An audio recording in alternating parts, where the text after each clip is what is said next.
is now being publicly live streamed. Okay, all right. So now we are officially live streaming. So I guess welcome again on the record, and to those who are listening to this later. Yeah, hope you're having a good time with the course. And today I think we are going over. We're joined by Satyaki, and you have possibly some questions from week 3.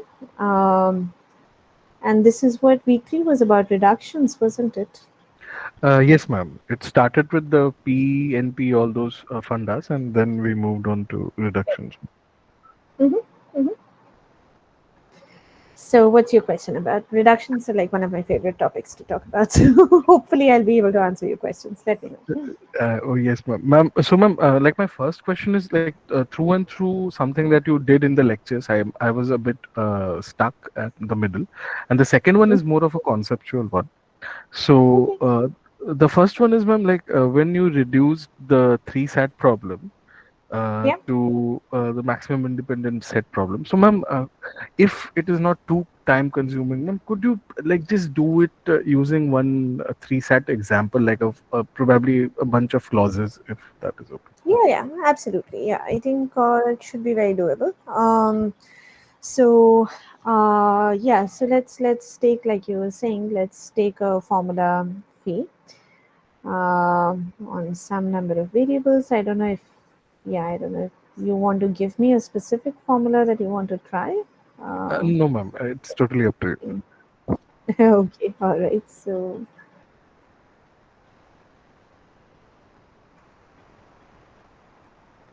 yeah, maybe I shouldn't get over ambitious with the formula. Let's see. Um, Actually, there are nice websites that sort of do this sort of thing where they simulate sort of, yeah, I don't know, no, I don't know about standard reductions, but some reductions. This is definitely a good way of trying to understand things. So it's just making some room for myself. Okay, so yeah, so we have a formula, and we are going to try and construct like a reduced. Okay, so yeah, so the reduced instance is going to be sort of a graph based on the formula, right? And we are going to have variable gadgets, and we are going to have clause gadgets, right? That try to capture. So let's just think about this a little bit intuitively, just so that it kind of helps. What I want is for this was from last time. Sorry, what I want is the following to hold. G sub phi has an independent set of size at least something. I'm going to come back to what this something is. If and only if phi is satisfiable,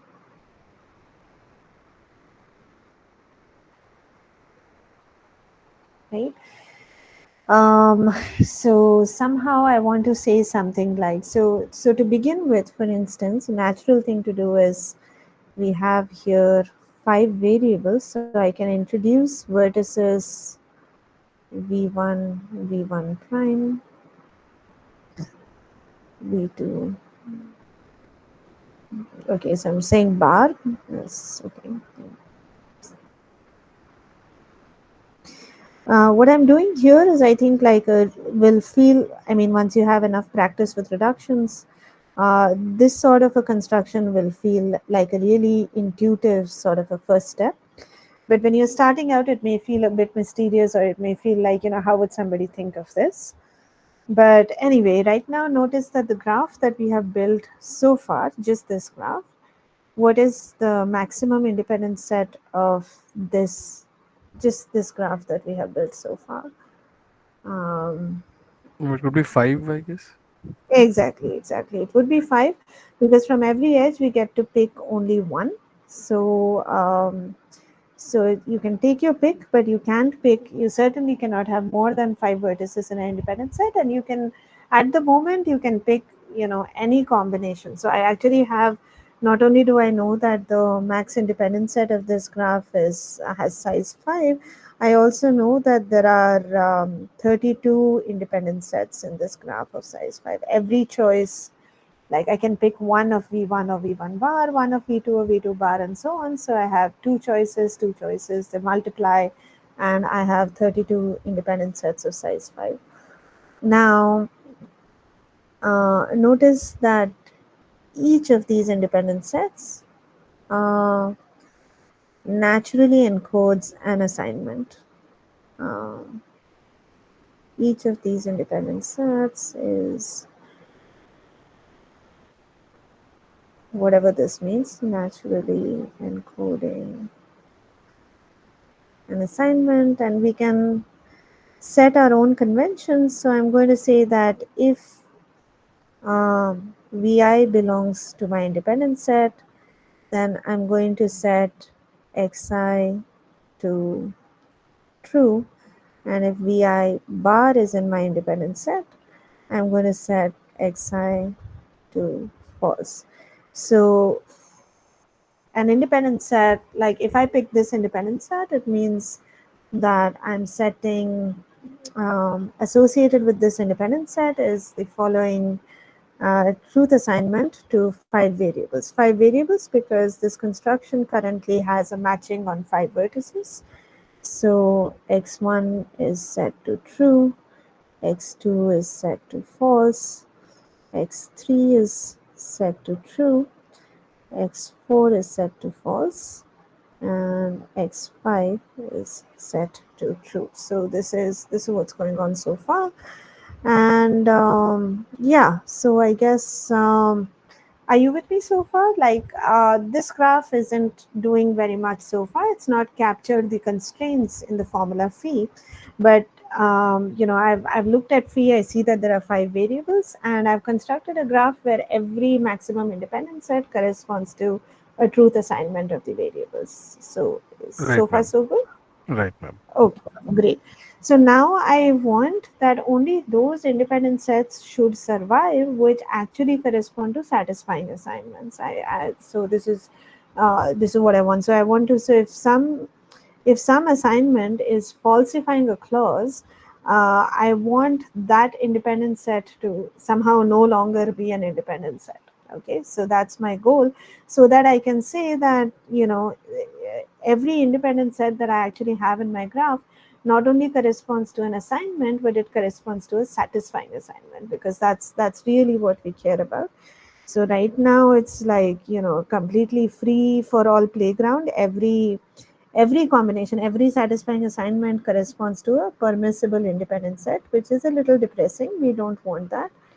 We want only independent sets that satisfy all clauses.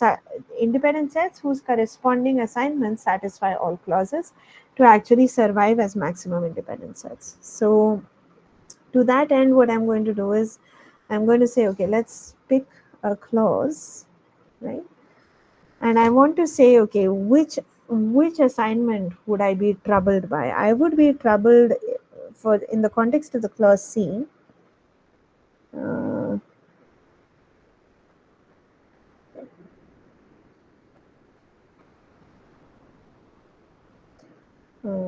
the following assignment. The good thing is there's only one way to falsify a clause. So the following assignment is falsifying. So if we set x1 to false, x2 to true, and x4 to false. So that corresponds to picking the following vertices in my independent set: v1 bar, v2, and v4 bar. Okay, so I want to somehow block this choice of vertices in my maximum independent set. I'm saying if you did this, then then you're sort of in trouble. Okay, and I could, for example, try to block that by saying that, okay, look, I'm going to have a special vertex in the honor of the clause C, VC, which is adjacent to all these three guys.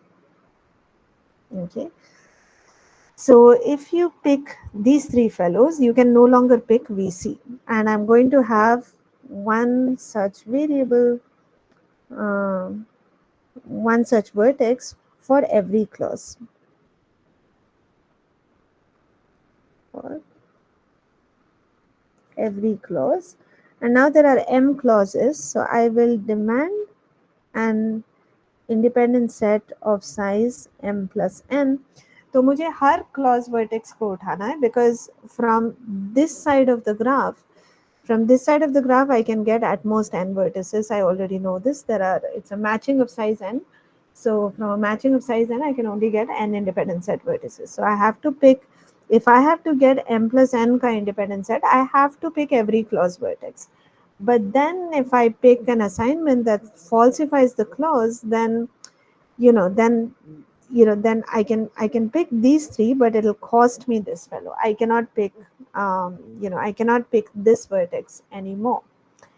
But so I think this is a good idea, but the problem is that now if you even have a satisfying assignment, even then you may be in trouble. So in the problem with the way I have done this reduction now is that if I now instead have the following assignment, right? So v1 bar, v2 bar, v4 bar, that actually satisfies the clause C, but because v1 bar and v4 bar have been chosen by the independent set, I still cannot pick this clause. So if you just propose this as the reduced instance, it would not work, because although every time I succeed in finding an independent set of size m plus n, sure, I would have found a satisfying assignment back in the formula, but every time I have a satisfying assignment for the formula, I may not be able to construct an independent set of size m plus n, because this is a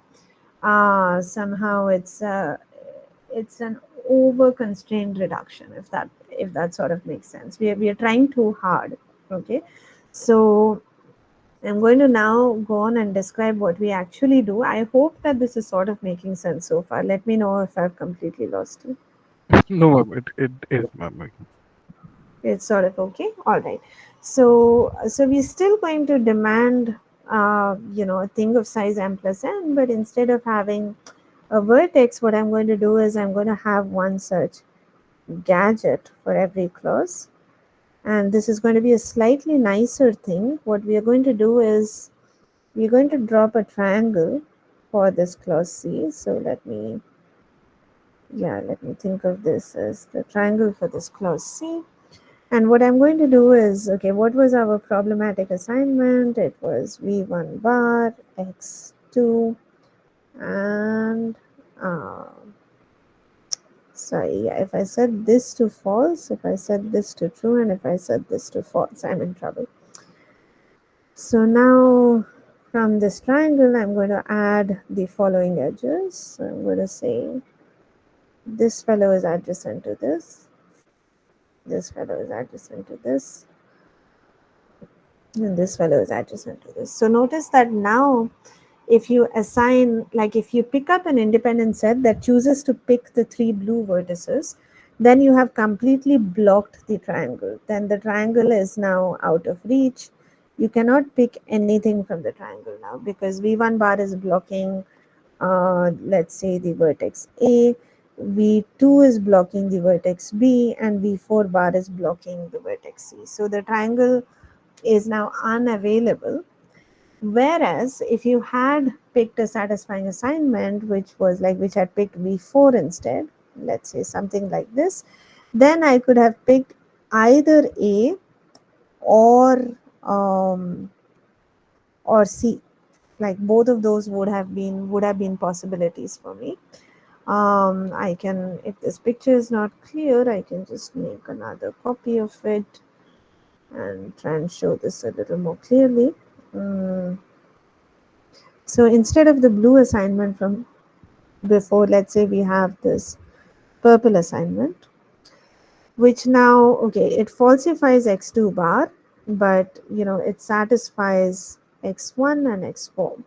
So corresponding to x1 and x4, we basically have the vertices A and C, because A is adjacent to x v1 bar, which would have falsified x1, and C is adjacent to v4 bar, which would have falsified x4 if you had set either x1 or x4 to false. So basically now what's happening is that this triangle is no longer unavailable. It is in fact, you can pick, you can extend this independent set to the triangle by picking either A or C, but importantly not both, because it's a triangle. A and C have an edge between them, so you can't pick both, but you can pick either of them. So basically for every clause we introduce a triangle, and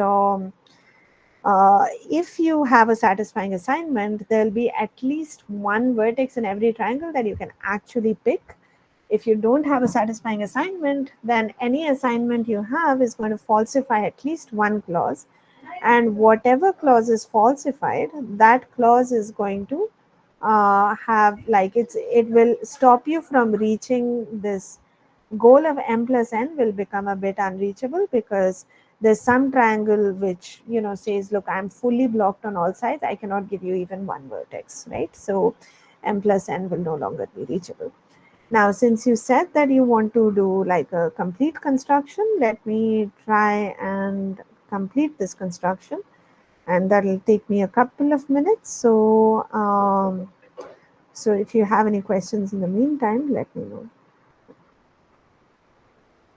Ma'am, in that case, ma'am, since you have elaborated on this particular question this much, maybe I'll try it on my own, and I mean, if that is okay, ma'am, and Yeah, I yeah, can. sure. Do you mean that you don't want me to complete the No, construction? ma'am. No, And ma'am. I mean, I just thought that maybe it is time consuming, so that is why.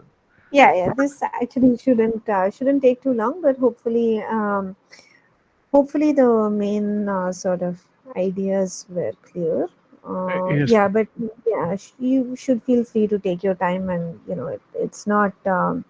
I wouldn't say that, like, these are slightly non-trivial concepts, so it might take a while before everything sinks in. But I'll just, yeah, since we are almost here, I will sure. just finish this out for you. So,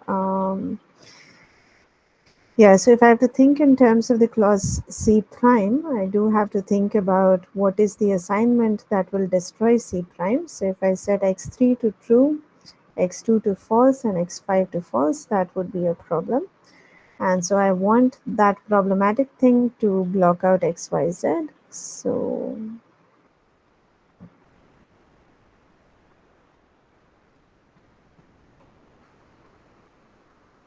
okay, so we have that.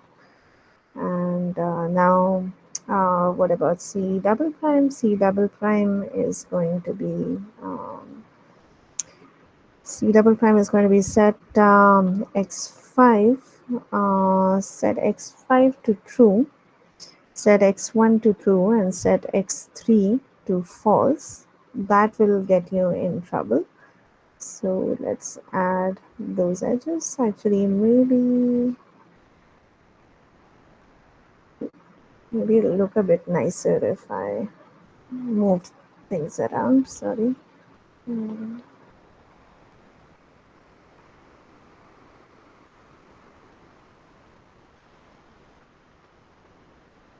This just gives me a little bit of wiggle room. Um, so I don't want this. I don't want this. I don't want this. Yeah, and that is pretty much the entire construction. What you can try and do is convince yourself that if you have a satisfying assignment, then you will be able to get, in this case, in this example, a vertex cover of size at least 8, 5 that's distributed as 5 from the matching, and sorry, uh, it's distributed as 5 from the matching and 3 from the triangles. Okay. I actually was thinking that, ma'am, since you mentioned that the size of the independent set should be at least k, so I thought maybe it will be 5 at the beginning.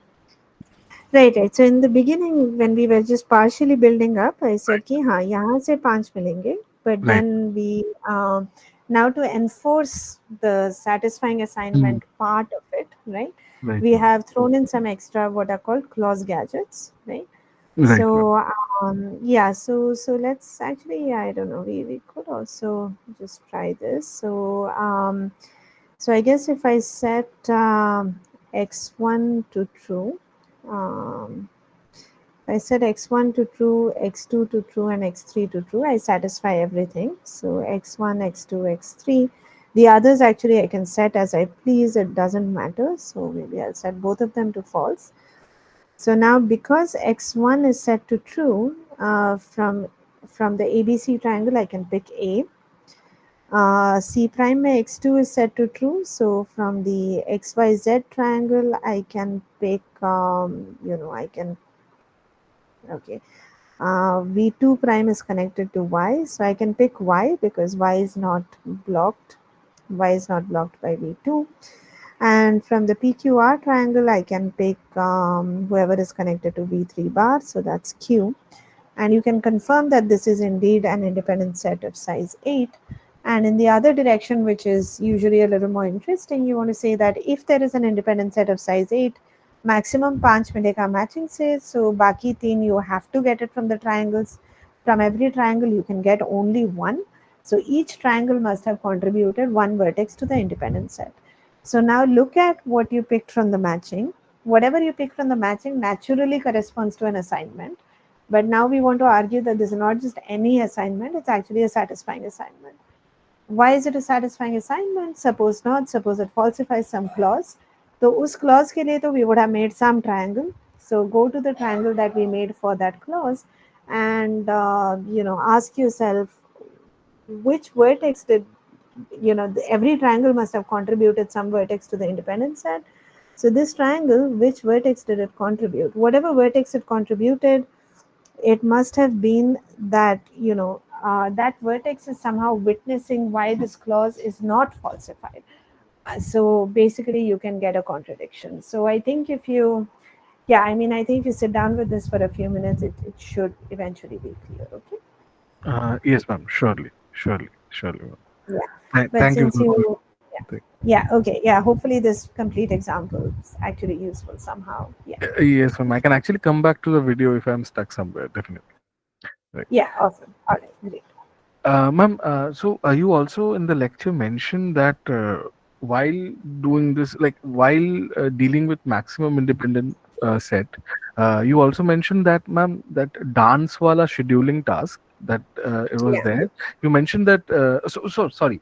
You mentioned that for maximum independent set problem, some certain such problems can be solved in a very generalized way and certain can be solved in an exhaustive way, you mentioned, ma'am. Right, And right. ma'am, and back when we were in the live session and we were talking about that dancing scheduling problem, you mentioned that that algorithm was like totally dependent on the input size and how the timings and everything is there, so it couldn't be generalized. So ma'am, in that case, like any scheduling problem which has its own specifications, like any such problem would turn into an exhaustive maximum independent search problem, right, ma'am?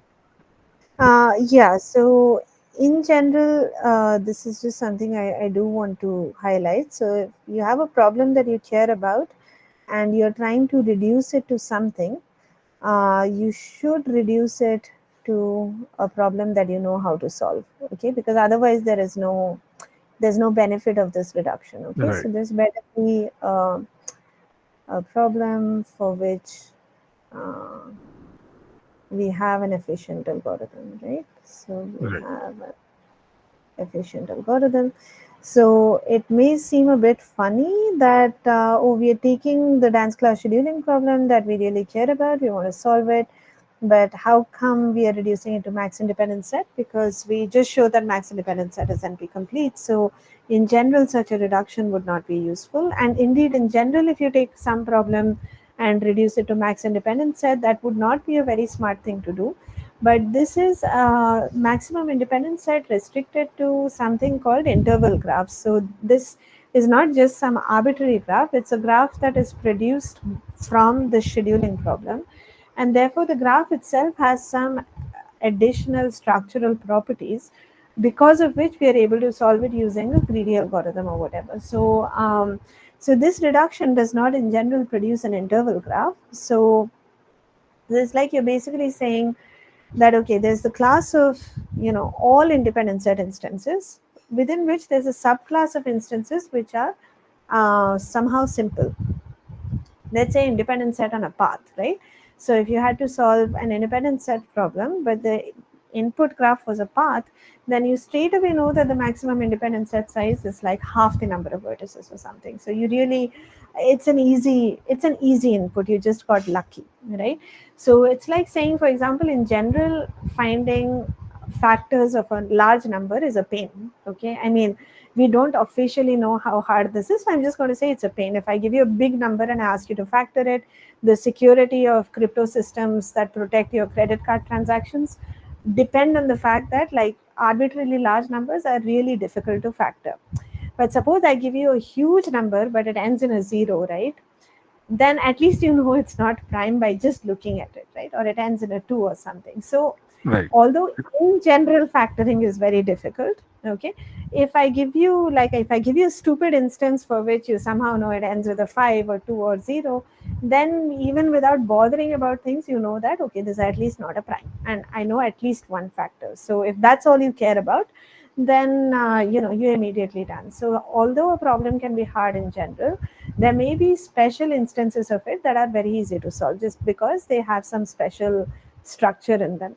So for the dance class problem, what's happening is that the instance of the graph that you produce by this reduction happens to be a graph that has a lot of special structure that you can exploit to get a nice algorithm.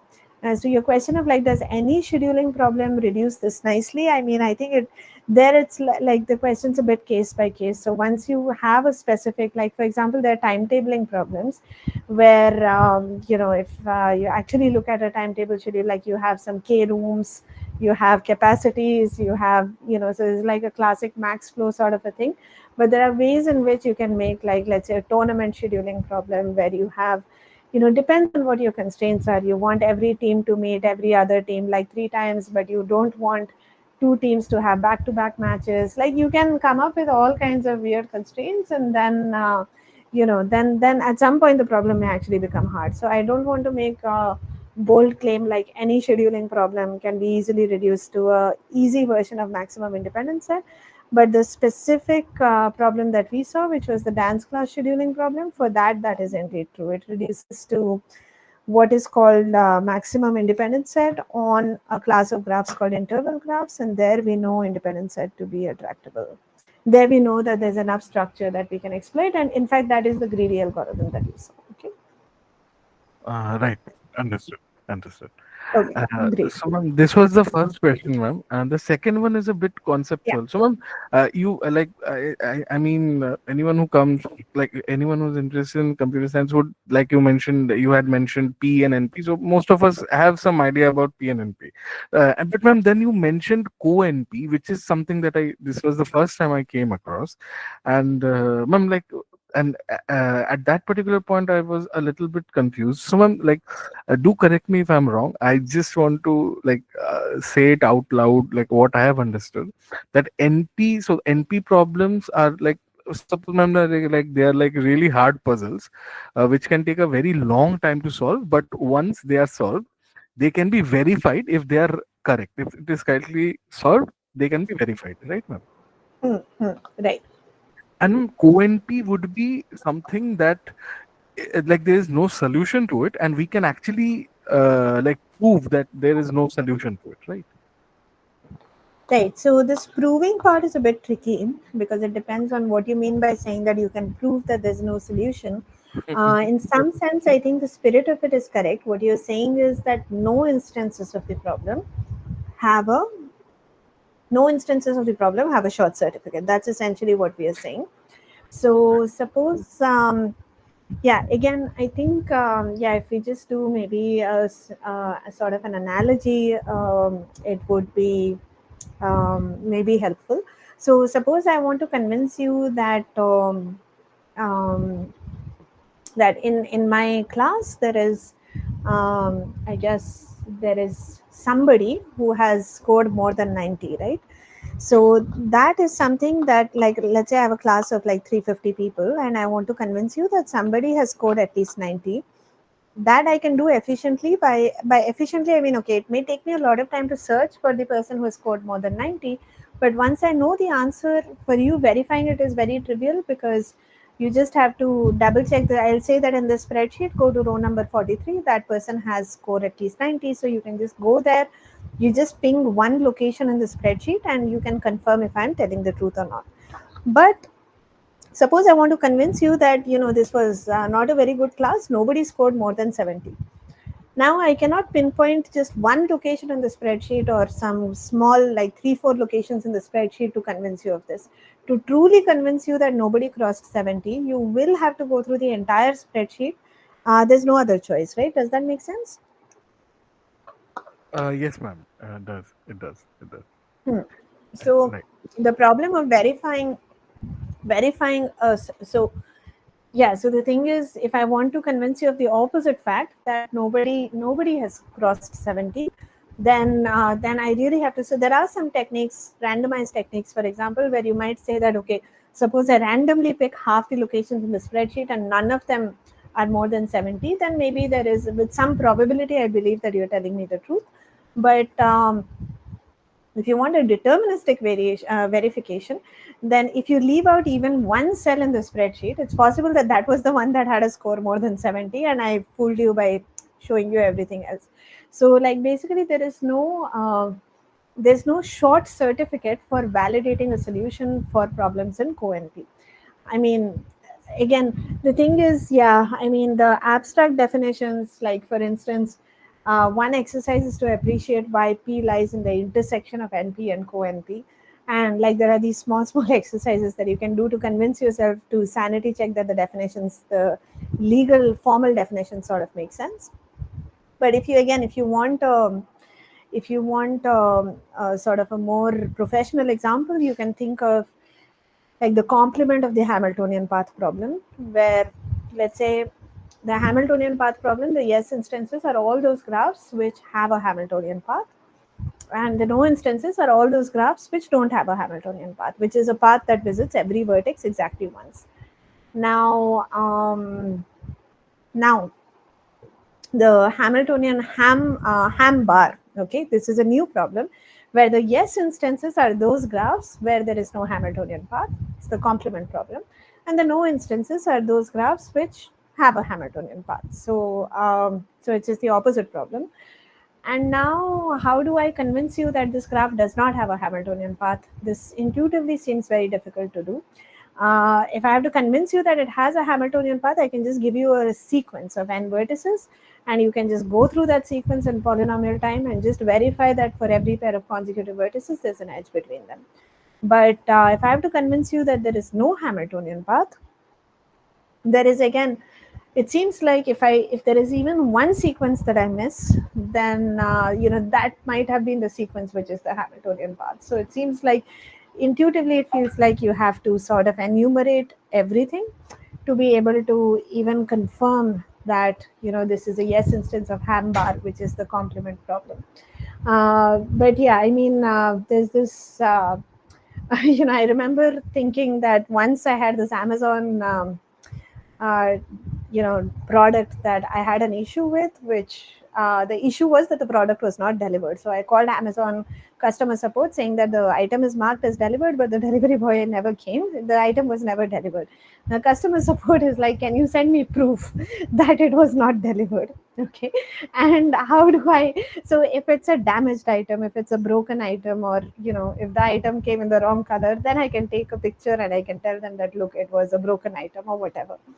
But if you tell me, give me proof that the item was not delivered, what am I supposed to do? I can't photograph every corner of my house and tell you, look, the item is not here, it's not here, it's not here. So that's like a co-NP problem in the real world, if you like. So Right, ma'am. yeah, so that's a tricky situation. But yeah, that's sort of the difference between NP and co-NP. Right. Ma'am, since you mentioned Hamiltonian path, I'm really sorry. I just want to add another question, ma'am. So, Yeah, like, if we want to check that if there is a path that visits all the nodes exactly once, so, ma'am, in that case, we will be checking for each, each pair of node has a edge between them. So, ma'am, yeah, but ma'am, if you say that that this is like there isn't a Hamiltonian path. In that yeah. case, ma'am, wouldn't one again go and check that if that is true, or is there like Yeah, wouldn't if it you be want to say if you want to say this particular sequence is not a Hamiltonian path, you can check. But you want to say that there is no Hamiltonian path in the entire graph. So not only do you have to check this sequence, but you have to check all the possible n factorial sequences which are potential Hamiltonian paths, right? right? Oh, okay, that makes sense. Right. Yeah, yeah. So एक particular sequence को you can defy, but Ji, ma'am. that's like saying I show you the first person's marks and that person has scored less than 70. But the Right. claim is much more, right? The claim is not that one kid scored less than 70. It's that Mhm. nobody in the class scored more than 70. So now you'll have to go and check everybody. That's the point. Right, ma'am. Right, ma'am. Yeah. And ma'am, one last question. Again, it is like Sure. since you mentioned, so ma'am, you had mentioned like this Venn diagram sort of thing where there was this one set of NP problems, one Mm-hmm. of ONP, and unke Yes. intersection mein ma'am lied the P problems, and ma'am Correct. then there was another sort of island which was at the edge of NP problems, and it was actually overlapping with NP problems, the NP hard set, ma'am, Right. and Right. their overlap was basically what NP complete is. Now, Correct. ma'am, does it mean that the NP hard problems are like totally out of the ma'am? Like, it seems like NP, co-NP, P, and NP complete are sort of a like in the Yeah. same like we can probably pick up from the same bag, but NP hard is like a totally different entity. Is it that? Yeah, yeah, you're right. I mean, in the sense that there are some NP hard problems that are in NP. Those are the ones that we call NP complete.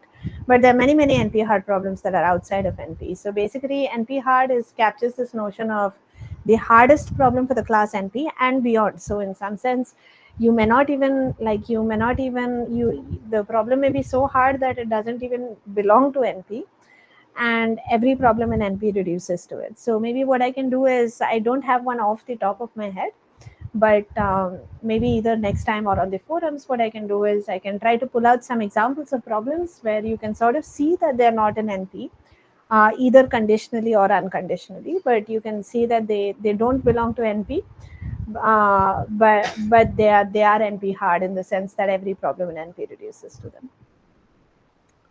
Okay, understood, ma'am. Yeah. So Thank the you. definition of NP hard is just that, yeah, I mean, you basically have the status of being the hard. I mean, yeah, you have the status of being hard for a class if you carry a lot of responsibility, in the sense that if somebody solves you, they solve every problem in that class. Every problem in the class reduces to you.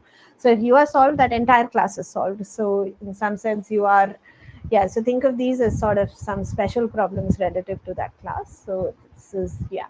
So you could have such problems that either themselves belong to the class, but they also may not belong to the class. They may be outside. So NP hard, that set, can some part of it is an NP, but some part of it is outside NP. Okay, noted, ma'am. Thank you. Thank you. Okay, awesome.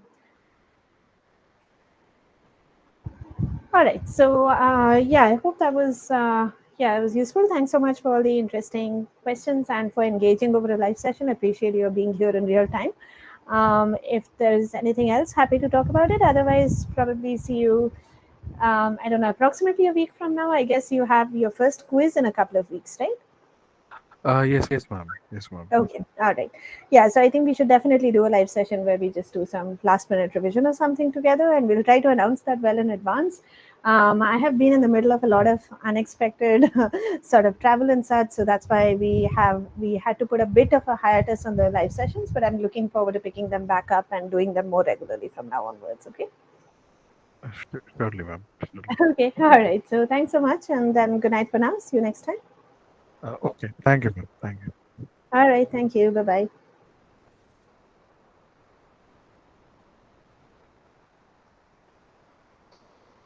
All right. Have we stopped the recording?